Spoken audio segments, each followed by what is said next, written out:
काशीनाथ नाईक म्हणून तिथे कोच आहेत, जे स्वतः 2010च्या कॉमनवेल्थ गेमचे मेडलिस्ट आहेत.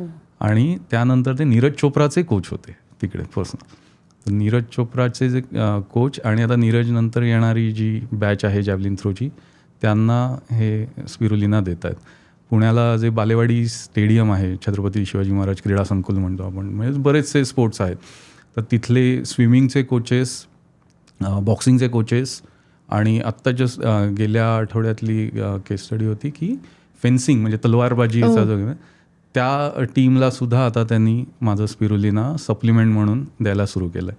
तर अगदी लहान बाळं, शाळेतली मुलं, वयात येणारी मुलं, ॲथलीट्स, आर्मी आणि मिड एज विमेन आपण ज्यांना म्हणून, कारण 30 ते 60 या वयोगटातल्या महिला ज्यांना typically calcium deficiency, iron deficiency, premenopausal hormonal imbalance, केस गळती हे प्रॉब्लेम होतात, हे सगळे, आणि सिनियर सिटिझन्स की ज्यांचा आहार कमी झालेला आहे त्याच्यामुळे थकवा येतो, या सगळ्यांना स्पिरुलिना अगदी सेफ आहे. नॅचरली ते घेऊ शकतात, कुठलाही साईड इफेक्ट होत नाही. त्या योग्य प्रमाणात जर घेतलं तर त्याचा कुठलाही साईड इफेक्ट दिसत नाही, झाला तर फायदाच होतो.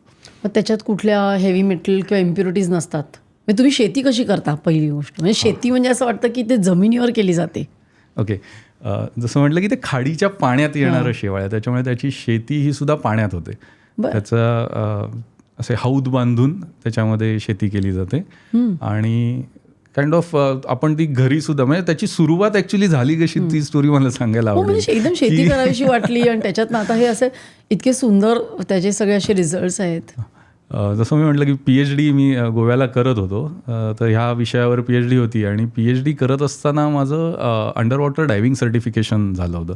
म्हणजे समुद्रकिनारी येणाऱ्या इंडस्ट्रीज किंवा पाण्याखालनं जाणाऱ्या पाईपलाईन्स ह्याच्यासाठी ते पाण्याखाली जाऊन सर्वे करायचं काम मी करायचो त्या इन्स्टिट्यूटमध्ये. आणि PhD झाल्यानंतर मी समोर त्याच फील्डमध्ये माझं करिअर सुरू झालं होतं. पर्यावरण सल्लागार म्हणून मी काम करत होतो पर्यावरण मंत्रालयासाठी, की समुद्रकिनारी जेव्हा एखादी मोठी डेव्हलपमेंट येते तर त्या डेव्हलपमेंटचा तिथल्या पर्यावरणावर काय परिणाम होईल आणि तो कमी करायला काय करावं लागेल असा एक तो टेक्निकल रिपोर्ट बनवायला लागतो. तर ते काही आयकॉनिक प्रोजेक्ट्सवर मला काम करण्याची संधी मिळाली, जसं अटल सेतूचं बांधकाम सुरू असताना त्याचा स्टडी आम्ही करत होतो. आता अलिबाग ते मुंबई जी फेरी सर्व्हिस चालू आहे, रो सर्व्हिस, त्याचा पर्यावरण अहवाल मी बनवला आहे. तर हे काम करत असताना ना म्हणजे खूप जास्त ट्रॅव्हलिंग व्हायचं, कारण पर्यावरणाचा अभ्यास आपण ऑफिसमध्ये बसून करू शकत नाही, त्यासाठी साईटवर जावंच लागतं. तर ऑल ओव्हर इंडिया म्हणजे अगदी कच्छपासून इथे बांगलादेश बॉर्डर सुंदरबनपर्यंत माझं रेग्युलर ट्रॅव्हलिंग व्हायचं, अजूनही होतं. तर महिन्याचे जर जेव्हा तुम्ही 10-15 दिवस ट्रॅव्हल करता, मग वेळी अवेळी जेवण आणि रात्री बेरात्रीची फ्लाईट्स, या सगळ्याचा थोडा हेल्थवरती इम्पॅक्ट दिसायला लागला होता. आणि मग तेव्हा मी घरच्या घरी एका फिश टँकमध्ये स्पिरुलिना वाढवायला सुरुवात केली आणि सप्लिमेंट म्हणून घरी आम्ही ते स्पिरुलिना घेत होतो. त्याचा खरा इफेक्ट मला कोविडच्या काळामध्ये दिसला. मी पुण्याला राहतो, त्या सोसायटीमध्ये 180 फ्लॅट्स आहेत. 178 फ्लॅटमध्ये सेकंड वेव्हला कोविड पेशंट्स होते आणि कंप्लीट सोसायटी आमची मायक्रो कंटेनमेंट झोन म्हणून सील्ड होती आणि आमच्या घरी कोणाला साधा खोकलाही झाला नाही. म्हणजे इम्युनिटी वाढवतो, ओव्हरऑल तुमची स्ट्रेंथ वाढवतो, हे जे ऐकलं होतं ना त्याचा खरा परिणाम कोविडच्या काळामध्ये दिसला. आणि आई माझी डॉक्टर आहे, इथेच राजीव गांधी मेडिकल कॉलेजला सुपरिटेंडंट होती.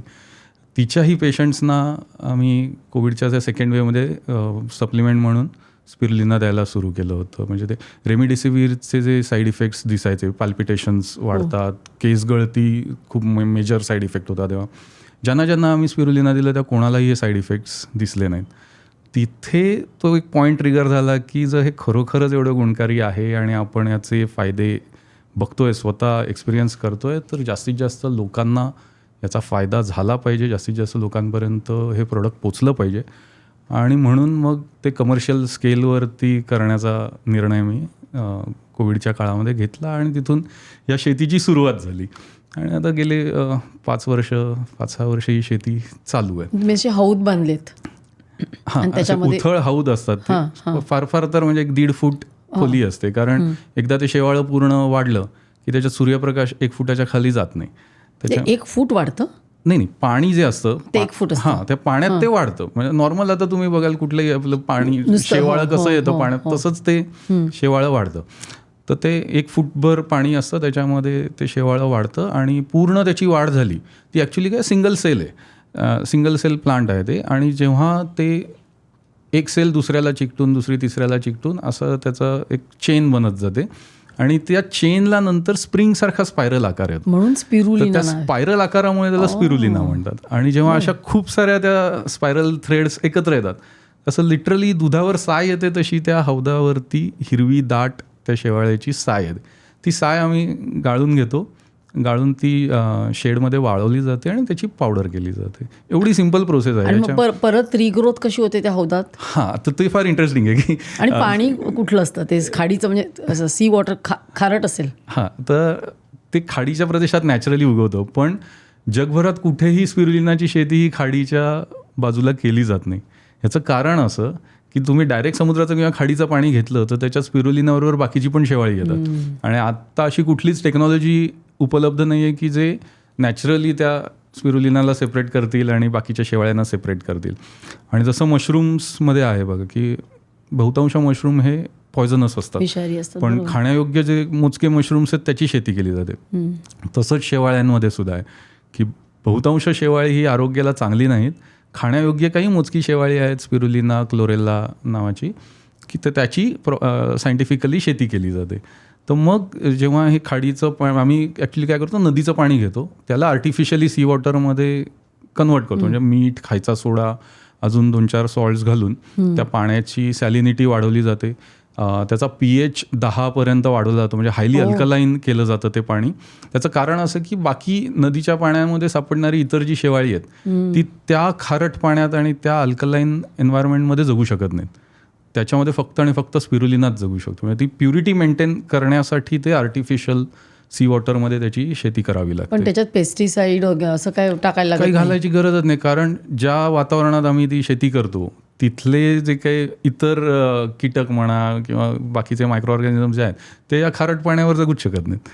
ते फिरकत पण ते नाही फिरकतही नाहीत तिथे. कुठे? आणि तुमची शेती पुण्याला? पुण्यापासून पुढे भोर तालुक्यामध्ये, म्हणजे पुण्यापासून साधारण 50 किलोमीटरवरती आहे भोर तालुक्यात.